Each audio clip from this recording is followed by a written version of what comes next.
Hlúpy Jano. Jedného dňa dal kráľovský dvor vyhlásiť, že princezná si hľadá ženícha. Za muža si vezme toho, kto ju najlepšie zabaví a dokáže ju rozosmiať. Po celom kráľovstve sa táto správa šírila rýchlosťou vetra a zakrátko ju poznali všetci, od najbohatších pánov až po najchudobnejších sedliakov. Dokonca sa tento chýr dostal až na druhý koniec krajiny, kde žili dvaja bratia, známi svojou múdrosťou a vzdelanosťou. Keď sa o tom dopočuli, bez zaváhania sa rozhodli, že zabojujú o srdce krásnej princeznej. Obaja bratia boli veľmi múdri a rozhľadení. Prvý z nich ovládal latinčinu tak dokonale, ako by sa s ňou narodil, a jeho vášeň pre medicínu nemala hraníc. Vo svojom voľnom čase sa venoval aj rezbárstvu a všetci vraveli, že vo svete by sa nestratil. Druhý brat nebol o nič menej vzdelaný. Tiež vedel výborne po latinsky, ale jeho vášňou boli paragrafy a zákony. Bol známy tým, že sa vzorne staral o kone a jeho znalosti práva boli obdivuhodné. Títo dvaja bratia sa neustále predbiehali pred otcom, ktorý z nich je múdrejší a kto by sa viac hodil za manžela princeznej. Otec, hrdý na ich učenosť, sa rozhodol, že im pomôže. Pripravil im teda dva krásne kone, aby sa mohli vydať na cestu do kráľovského mesta a pokúsiť sa získať princezninu ruku. Keď sa už bratia chystali vyraziť, objavil sa tretí brat, o ktorom sa takmer nikdy nehovorilo. Bol to Hlúpy Jano, ako ho všetci nazývali. Nebol taký múdry ako jeho bratia a ľudia sa na ňom často zabávali. A kamže ste sa vybrali tak hrdo vystrojení? Opýtal sa Jano so záujmom. Ty si nepočul kráľovskú výzvu? Celé kráľovstvo o tom hovorí. Ideme princeznu zabaviť. A kto uspeje, ten sa stane jej mužom, odpovedali mu bratia. Tak to ma počkajte, idem s vami. Aj ja chcem princeznu za ženu, vyhlásil Jano rozhodne. Bratia sa na ňom len zasmiali a bez slova popohnali kone. Hlúpy Jano sa však nevzdal a šiel prosiť otca, aby mu tiež dal koňa.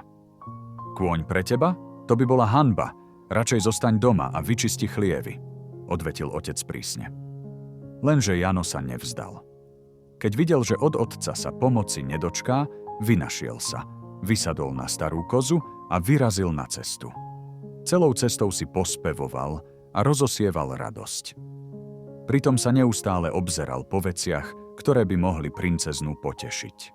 Bratia zatiaľ kráčali lesom, mlčky premýšľali o tom, ako princeznu rozosmiať. Boli si istí, že ich vzdelanie a múdrosť im v tomto úsilí pomôžu. Haló, tu som, ozval sa zrazu Jano a v ruke mával mŕtvou myšou. Toto sa princeznej určite zapáči, volal nadšene. Bratia sa naňho len znechutene pozreli. A čo chceš robiť s tou myšou, ty hlupák? Opýtali sa s posmeškom. Kráľovská dcéra určite ešte nikdy nevidela myš takto zblízka, odpovedal Jano veselo. Bratia sa rozosmiali a nechali ho tak. Čoskoro Jano našiel ďalší poklad, starý deravý hrniec, ktorý vytiahol z potoka. Toto sa princeznej určite zíde v kráľovskej kuchyni, volal nadšene. Bratia sa opäť zasmiali a povzbudili ho. Nech to určite vezme so sebou. Jano sa nedal zastaviť. O chvíľu už mal vo vreckách aj trochu blata. To bude omáčka k večeri, vyhlásil spokojne. Keď prišli do kráľovského mesta, čakali tam zástupy pýtačov. Každý sa snažil princeznu pobaviť inak. Niektorí predvádzali akrobatické kúsky, iní rozprávali vtipy, ďalší spievali a hrali na hudobných nástrojoch. No ani jeden z nich princeznu nerozosmial. Každý, kto vstúpil do komnaty, znervóznel. Začal koktať, alebo zabudol, čo chcel povedať. Princezná ich jedného po druhom posielala preč. Keď prišli na rad Janovi bratia, nebolo to iné. Hoci boli vzdelaní a sebavedomí, pod prísnym pohľadom princeznej stratili všetku sebadôveru. Prvý brat sa pokúsil predniesť latinskú báseň, no z pomykova zabudol slová. Druhý brat začal rozprávať vtip o súdnych sporoch, ale jeho humor bol taký suchý, že v sále zavládlo trápne ticho. Princezná len pokrútila hlavou a oboch poslala preč. Napokon prišiel na rad Jano.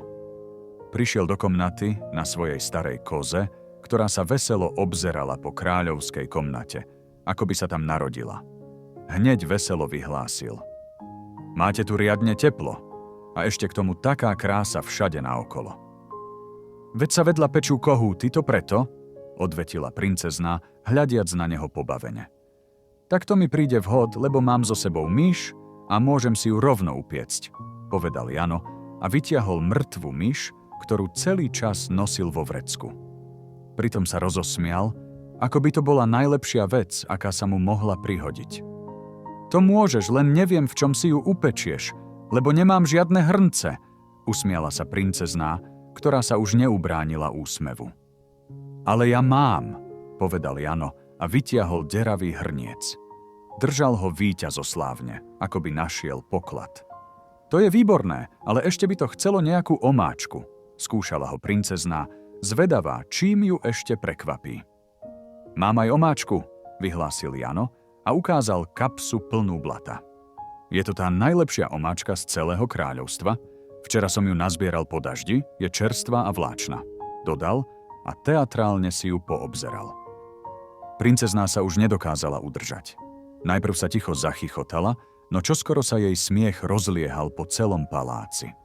Smiala sa tak, že jej slzy tiekli po tvári a musela sa chytiť stoličky, aby nespadla. Dokonca jej sluhovia museli priniesť džbán vody. Nikto predtým ju takto nerozosmial.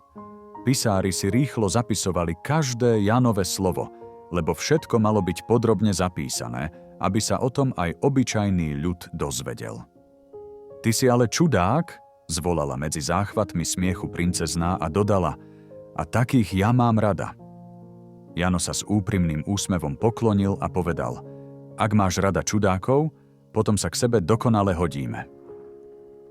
Keď sa smiech trochu utíšil, princezná sa pozrela Janovi priamo do očí a spýtala sa, Jano, čo ti dáva tú silu byť takým, akým si? Jano si prešiel dlaňou po brade a povedal, vyrastal som medzi obyčajnými ľuďmi a ich príbehmi, kde každý úsmev mal svoju váhu. Naučil som sa, že život nie je len o pravidlách, ale aj o radosti a smiechu.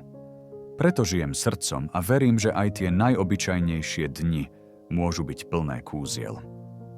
Princezná sa dotkla jeho ruky a jej oči sa rozžiarili. S tebou sa cítim, ako keby som žila v najkrajšej rozprávke. Preto si ťa vezmem za muža. Nakoniec sa Jano, ktorého mnohí považovali za nezbedného čudáka a hlupáka, stal kráľom. Svojím veselým duchom a nevšednými nápadmi priniesol do kráľovstva radosť a harmóniu a ľudia si ho obľúbili. Jeho vláda prinášala do každodenného života radosť a nové nápady, vďaka čomu sa aj tie najobyčajnejšie dni menili na výnimočné. A tak sa hlúpy Jáno stal kráľom, dostal polovicu kráľovstva a k tomu získal krásnu princeznu. Netrvalo dlho a ukázalo sa, že Jano možno nie je taký hlúpy, ako si všetci mysleli.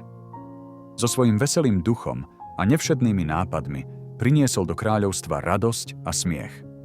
Ľudia ho mali radi a jeho vláda bola spravodlivá.